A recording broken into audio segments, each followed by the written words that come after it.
Morning students. तुम लोग कल का तो तुगलक वंश की शुरुआत किए थे, तुम लोग ने उसको पढ़ा होगा अच्छे से। आज हम मोहम्मद बिन तुगलक के बारे में बताते हैं। सबसे बड़ी बात है, मोहम्मद बिन तुगलक ने विभिन्न योजनाओं का निर्माण किया, भले वो असफल हो गई। मोहम्मद बिन तुगलक 1325 से 13 शासन की शुरुआत की थी। लगभग 26 वर्षों तक उसने शासन किया।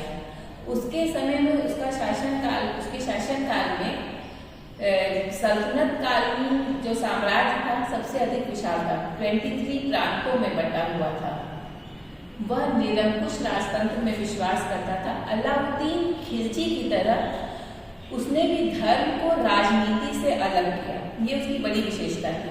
दूसरी उसकी जो सबसे बड़ी विशेषता है वो अलाउद्दीन से उसे अलग कर रही है कि उसने समदृष्टि रखी, हिंदू और मुसलमानों के साथ एक सा व्यवहार किया, योग्यता के आधार पर नियुक्ति की, वो महत्वाकांक्षी था, योग्य था।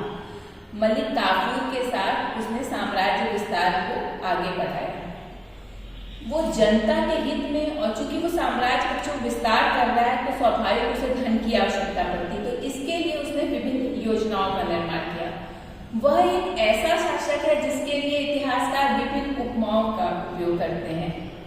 पागल, बेवकूफ, स्वप्नदर्शी, रक्त पिपासु, ऐसी अनेक उपमाएं उसके लिए दी जाती हैं। तो उसने जो विभिन्न योजनाएं की हैं उसके लिए सबसे पहले उसने क्या किया, दोआब, जैसा कि विदित है कि दोआब मतलब क्या होता है, दो नदियों का संगम। स्वाभाविक है यहाँ पे अनाज उत्पादन अधिक होता है, तो वहाँ पे कर वृद्धि जो कर रहा है तो कोई उसने गलत निर्णय उसका नहीं था, उसने उसको ऑब्जेक्टिव कर के लिए निर्धारित किया। लेकिन ये उसका दुर्भाग्य है कि जिस समय वो दोआब में कर वृद्धि 1325 से 26 कर रहा है, वहाँ अकाल पड़ गया। यहाँ मोहम्मद बिन तुगलक से ये गलती हुई कि उसने ये नहीं ध्यान दिया कि जब अकाल पड़ गया तो वो टैक्स लेने से रोक दे, उसने उस पर ध्यान नहीं दिया। उसके जो अधिकारीगण हैं वो जनता से टैक्स निरंतर वसूल रहे हैं।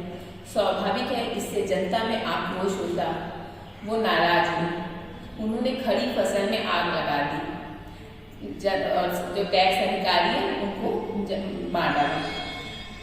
कालांतर में मोहम्मद बिन तुगलक को अपनी इस गलती का एहसास हुआ, उसने टैक्स वसूलने से मना किया, जनता के हित में कार्य किया, उन्हें अनाज दिया, सबसे हेल्प करी। दूसरी उसकी जो महत्वपूर्ण योजना है वो राजधानी परिवर्तन 1326 से 27 है।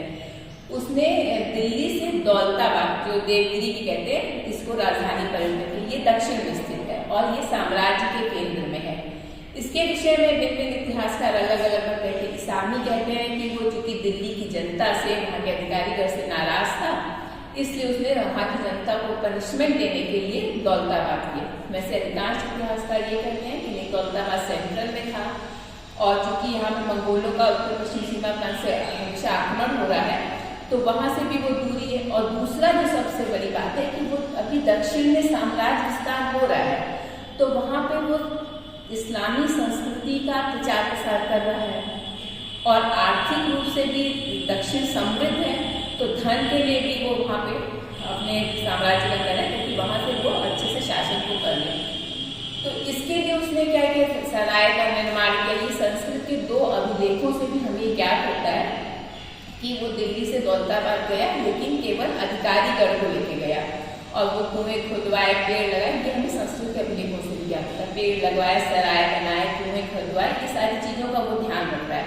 ये लगभग 40 दिन की यात्रा है। तो स्वाभाविक है उस समय आज की तरह यातायात के साधन नहीं थे, वो यहाँ दिल्ली से दौलताबाद तक जाने में रास्ते में बहुत लोग जीवन समाप्त हो गया। वहाँ जाने पर उसको ये अब समझ नहीं आया कि दिल्ली चूंकि सुव्यवस्थित थी, अब आप उसे वहाँ से उठा के अगर कहीं दूसरी जगह कर दे रहे हैं तो निश्चित ही है कि वो सारी शासन व्यवस्था संभालने में दिक्कत आएगी।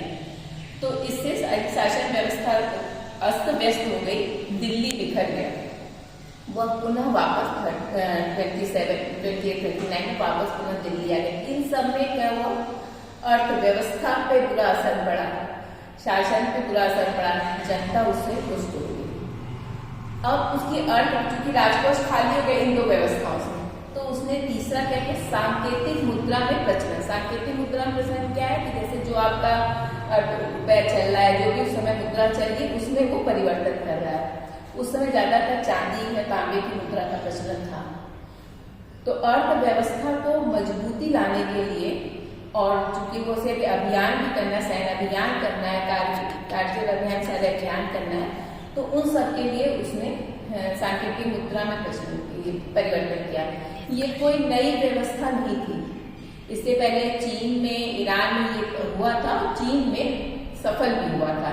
उस समय चांदी की कमी भी हो गई थी, उसने इसको करा, लेकिन इसमें यहाँ पर उसने ये निर्णय लेने में गलती की कि उसने टकसाल पर सरकारी नियंत्रण नहीं करा। एक अध्यादेश जारी कर दिया कि जनता शीघ्र ही सारे चांदी या जो भी तांबे के सिक्के हैं उसको वो मैंने जमा कर दे और ये सांकेतिक मुद्रा का उपयोग करे। जनता ने इसको यूज करना शुरू किया, लेकिन घर घर में टकसाल पर नहीं गया, घर घर में टकसाल बन गया और नकली मुद्राओं का उपयोग होने लगा, जिससे कि व्यापार पे भी नुकसान हुआ।